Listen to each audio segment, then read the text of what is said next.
안녕하세요. 누조이 세무에게 배미영 세무사입니다. 오늘은 1인 부동산에 대해서 세금 이연 효과가 좀 있는 것 같아 설명드리려고 하는데요. 개인으로 운영하시는 분, 부동산 투자하실 때, 그리고 매매사업자로 운영하시는 분은 결국 어쨌든 개인이고요. 법인, 1인 부동산 법인으로 운영하시는 경우에 조금 더 이연 효과가 있는데, 이 이연 효과라는 거는 좀 늦게 낸다.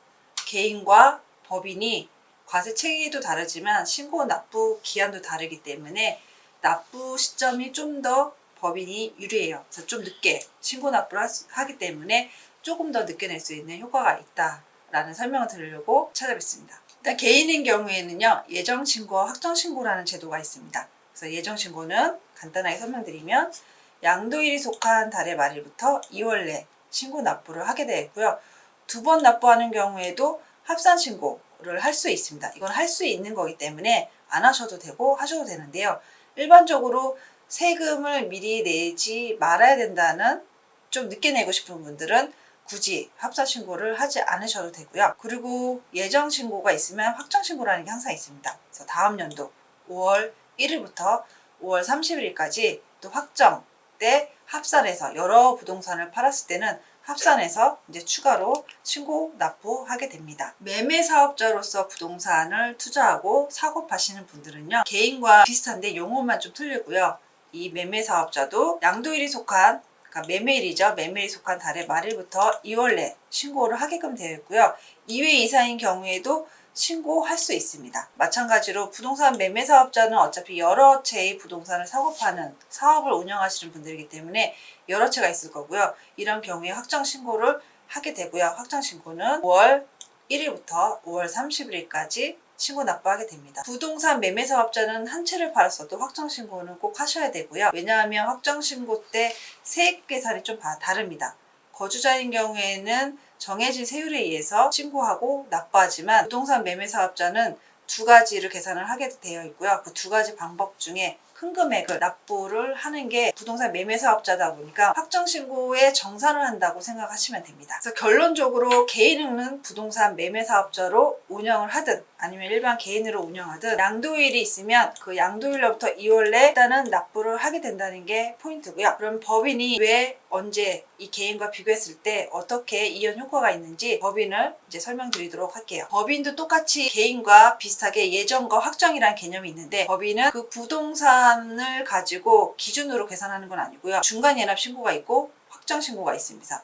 그래서 법인인 경우에는 부동산 양도와 상관없이 그냥 중간 예납 기간이 있고요. 그 중간 예납 기간이 지난 날로부터 2월 내 납부를 하게 됩니다. 그래서 법인이 사업 기간이 1월부터 12월인 경우에는 8월 달에 신고하고 납부를 하게 되는 거고요. 확정 신고, 개인과 비슷한 확정 신고로서 법인은 12월 달이 지나면 3월 내, 2019년도 기준으로 따지면 2020년 3월 달에 신고하고 납부하게 되고 정산을 한다고 생각하시면 됩니다. 그래서 개인과 법인이, 지금까지는 개인과 법인에 대해서 이제 신고를 언제 하는지 간단하게 살펴봤는데요. 예시로 한 번 더 구체적으로 날짜 계산을 해보도록 하겠습니다. 개인인 경우에 일단 예시를 먼저 설명드려야 되죠. 일단 잔금 청산을 1월 31일 날 했다고 가정하고요. 세금이 1억이에요. 그럼 내가 1억을 언제 내야 되는지를 아셔야 되는데요. 개인이나 개인으로서 부동산 매매업을 운영하시는 분들은 어차피 예정신고가 똑같기 때문에 1월 달에 잔금 청산을 했으면 실질적으로 3월 30일 날 저희가 1억을 납부를 해야 되고요. 여러 채의 부동산을 양도하는 경우가 있으면 나중에 5월에 확정 신고를 하시면 됩니다. 그럼 법인은 어떻게 되냐면요. 법인인 경우에는 어떤 부동산을 팔았을 때 이 부동산이 잔금이 1월 31일이고요. 그리고 세금이 1억인 경우 언제 신고 납부를 해야 되냐면, 이 부동산 잔금 청산일 기준은 아니고요. 무조건 1월부터 6월 30일까지 기준으로 해서 6월 31일부터 2월 내기 때문에 8월 30일 날 신고 납부하게 됩니다. 근데 개인인 경우에는 아까 설명드린 것처럼 1억을 3월 달에 무조건 납부를 해야 돼요. 해야 되지만 법인인 경우에는 이때 개인과 비슷하게 세금 계산을 했을 때 세금 물론 틀리겠죠. 그 세금이 이 잔금 청산일 기준으로 계산하는 게 아니라 이제 8월 31일 날은 1월부터 6월 것까지 전체 기간을 다, 그러니까 수익과 비용을 계산해서 차이 나는 금액에 대해서 세금을 납부하는 거기 때문에 세금이 좀 다르다고 생각하시면 됩니다. 법인 같은 경우에는요, 1월부터 12월 30일까지 또 3월 30일 날 또 한 번 확정 신고를 하게 돼요. 정기 신고라고 하는데요. 1월 달에 잔금 청산한 거를 정산이 되는 개념이라고 생각하시면 됩니다. 그래서 1월 달에 양도과액과 필요 경비가 발생할 거고요. 그 이외에도 1월부터 12월까지 발생된 모든 비용이 차감돼서 3월 30일 날 정산된다고 생각하시면 됩니다. 그래서 지금까지 개인과 법인에 대해서 부동산 양도했을 때 양도한 자산에 대해서 신고도 해야 되고 납부를 해야 되는데요.